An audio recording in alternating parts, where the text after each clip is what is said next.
All right, Fatal Ascension winning that one kind of as predicted. I'm 3 for 3 so far. Too. Style points, yep. So so those must have been a little bit comedy setups. To a certain extent. The problem with thoraxes is that if anyone shoots them, they fall apart really quickly. All the Tech 1 cruisers, especially ones that have to be up close, will just die really fast. They don't have the same resist as Tech 2. The best way to take a thorax team and make it good is to come up against a terrible FC on the other side. Yes. Which worked out very well for FA there, so good job to them. Because Dark Taboo just kept shooting all their Tech 2 ships and ignoring the thoraxes. They were like right there. I mean, they went for the curse right off. The curse is the Tech 2 armors, as like Ivy was saying. It actually is a really stout ship for a recon, the curse is.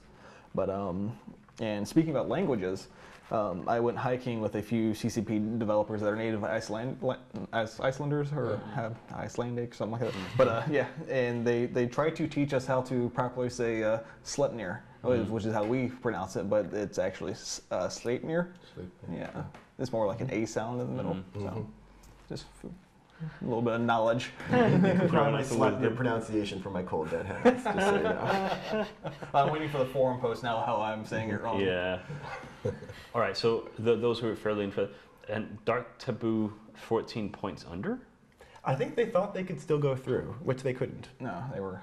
Or maybe they just try and save money and didn't want to lose all those ships. Well, they did bring a curse in Sleipnir. Or it's possible that they just didn't have people ready to go. Yeah. Like they may have had a team with more ships, more frigates, for instance, and people didn't show up because it wasn't that important of a fight, so they just went with what they had. Yeah. And we did see the Badger. That's one of the things where when Dystopia were knocked out, I was like, God damn it, we're not going to see any industrial ships this turn. But we got one. But I mean, so Tyrax would field them unironically. Like he'd serious business. He'd serious field Badgers. There are times, like not so much this year because of the 2-point frigates. Yes. But in previous years, there were times when they were actually legitimate ships to bring because of all those mid slots. You can put a lot of remote ECCM or remote sensor boosting for your own team, or just E-War for the other team. And extra charges. Yep. I think that was what Tyrax was running. Extra booster charges, just because massive cargo space. So yeah, that was a bit of a strange setup. So we talked about how we readjust the points every year. One of the things I'm thinking right now is that T1 cruisers need some love in next tournament. Like, would you incorporate any T1 cruisers in your setup right now?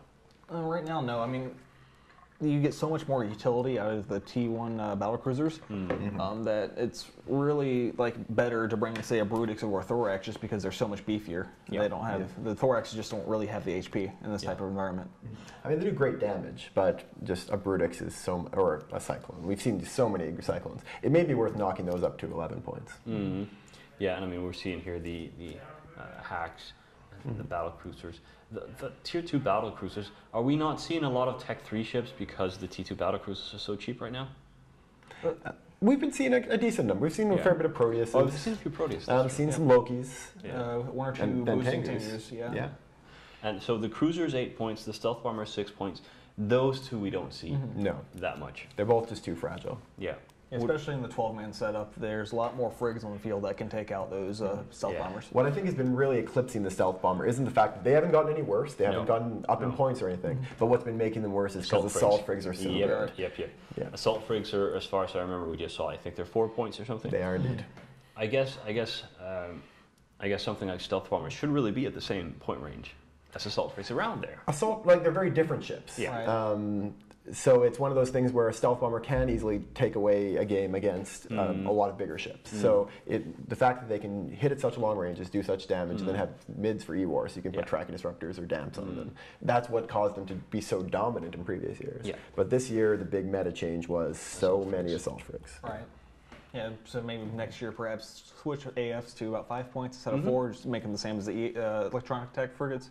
Yeah. Just maybe make them cost a little bit more. Yeah. So, I mean... And maybe drop cruisers down a little bit. A little bit, yeah. Yeah, just so we can see some of those. I was actually hoping with the 12-person setup that we might see a few more cruisers, but points-wise, it just doesn't really make that much sense. They just disappear if someone hits them. That's kind of the thing. All right, so still one match left in Group B, but it is virtually sealed. Then we move on to Group C. which is sealed as well. Let's just see the schedule. We can take a look at it, and then we finish with Group D, which is wide open. So Godfathers versus Agony Empire now coming up. After that, we have Mildly Intoxicated, who were the only team to beat the CCP Dev team. CCP Devs and Commentators. Dev and Commentators. Yes. We call it the Dream Team. The Dream Team, yes. Fighting Test Alliance. Both these teams have done really well in the tournament. They're both through. Do you think we might see some sort of comedy setup, some just having some fun with these two teams? Or I think the kind of setup we saw from Fatal, something that's maybe not your best setup, but cheap, fun to fly. Because I'm sure those would be a blast to be in those thoraxes in that match. Yeah. Well, actually, I think I disagree. I think they're going to both bring really serious setups, just because that's the nature of these two teams that we've seen so far. Because Test is such a serious alliance. Yeah. Such a serious alliance. But like the Godfather's Agony, their very first match, they brought the full ECM team and just stopped. I think it was Fatal Ascension. I'd love to see Test bring broadswords. Test. They could. The broadswords do counter Vindicators, as Steve has told us. Extremely well. All right, so this is the last session we have with you, Heimdall. Then we're going to switch to CCP Guard. Yep. Do any of you guys have any questions for Heimdall before he leaves? No, I don't think so. Well, I guess the main ones have been the ones that already been asked. What languages you're looking to expand to? Or I guess which besides English, localized client is the most popular?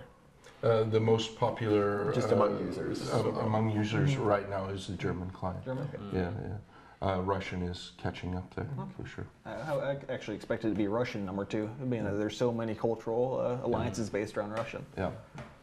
Yeah, but we do have a fairly big German player contingent as well. So it's cool. Going way back. And Japanese has grown a lot, but I mean they started off really small.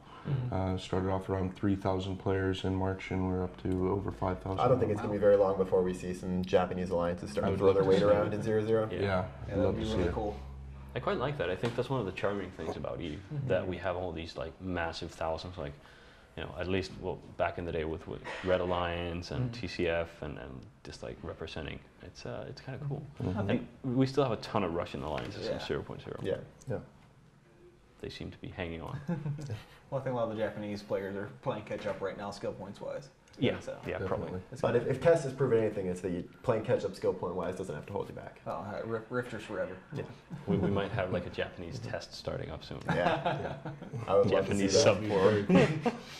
All right, well, while we wait for that to happen, let's just go to Sunset.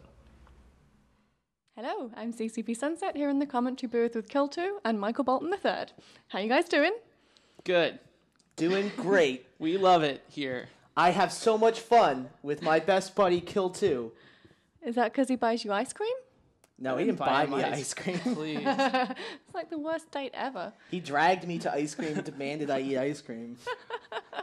Okay, so let's get back on the topic maybe a little bit. Obviously, we see lots of different ships throughout the tournament. Some teams have obviously been bringing vastly different setups. What kind of role do interceptors play? Well, they don't play a huge one. The biggest one we've seen so far is a Tyrannus, and it kind of does the same thing a Daredevil does, sort of as a tackler and a sort of damage support ship. I mean, it fills that same role of applying a decent amount of damage for a cheap amount of points, and also is very fast, so it gives you tackle. But outside of that, we actually don't see too many of them. Occasionally we see Stilettos because they provide a little bit of EWAR support. With 4 mids, they can field a tracking disruptor or a dampener or something like that, and they do that tackle role really well. But for the most part, in this tournament, assault frigates are just a better choice for frig support. So, okay. Do you agree, Michael Bolton? I agree. One side of my mustache is low. Yeah, I do agree. I think that interceptors are good when you have a much larger arena. If our arena was larger, they would be better because you need that sort of like slight edge on speed, a little bit better tackling to sort of lock down the ships that can run away and kite better. But with the slightly smaller arena this year, they're not as strong as they have been in previous tournaments. Well, that leads very nicely into my next question. I have a question for you from the forum. So we've changed things up a little bit this year. We have 12-man teams. Are there other formats that you think could be maybe more entertaining, like vastly different arena size, massive teams, hundreds of players on the field? I mean, that's something we talk about a lot. Especially this year, actually, we've talked a ton about the format and about what could be done to make it more entertaining. What do people like?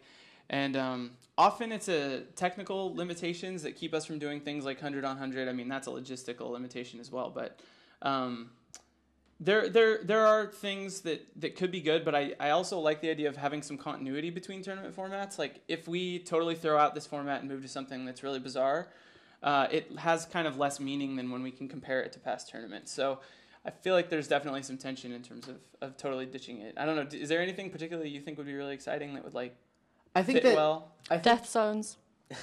Death zones. Hazards on field. No, bombs getting launched into the arena. Exactly. I really want to see that. No, I think that the problem with entirely new setups is unless you use a basis that has been tested by players before, there's always a pretty significant chance that no matter how many times devs look at it, people you take extra players, somebody's going to find the small part that you missed and create a team that's unkillable. This year, we almost missed having double ASBs, which would have made unkillable ships in this format. Yeah, and the reason that our format is I feel like this is the most resilient format we've had to that, and it's because it's kind of a refining process rather than a totally new creative process each time. We're getting better each year at tweaking it so that it's interesting, even though it maintains a lot of the balance, and we can use expectations from past tournaments. So I imagine it'll keep changing, but I'd be surprised if we saw something, like all of a sudden we're having 50 on 50 matches with death zones. And well, Tess would love it if we could have 255 Drake blobs, just Drakes on Drakes all day. All right. Okay, so little tweaks you think rather than massive drastic changes. Most likely. Yeah, well, that sounds like a good way to go. For the time being, I think we're going to head back to CCP Soundwave in the studio, but we'll be back in the commentary booth later with your questions. Thanks, guys. All right, so no drastic changes to the tournament. Were any of you guys here for FanFest when we had the mining tournament? I wasn't here. I was not here for that one. Because that was a good format.